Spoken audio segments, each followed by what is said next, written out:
Assalamu alaikum dear students, here is your maths teacher Amir Haider. Today we are going to solve question number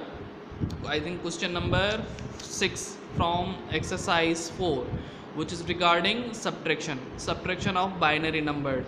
So let's see how binary numbers can be subtracted. So I have written here question number 6. Question number 6 says that subtract the second binary number from the first. So I have written here a question from exercise 101 binary number minus 11 binary number. तो it means you have to subtract this number from this, यानी कि second वाला आपने first वाले से subtract करवाना है। तो आपने फर्स्ट वाला क्या करेंगे, ऊपर रखेंगे और सेकंड वाला नीचे रखेंगे। ठीक है, अब सिंपली पहले तो 1 से 1 जाएगा तो 0 बचेगा, तो यहाँ पर आपने रख दिया 0।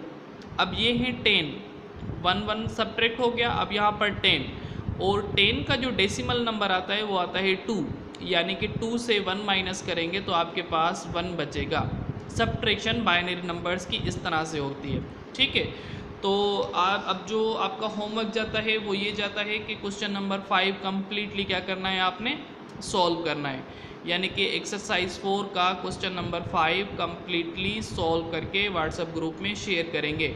और इससे पिछला होमवर्क भी आपका नहीं आया था, तो ये होमवर्क सॉल्व करके शेयर करें। Thank you so much, take care, अल्लाह हाफिज़।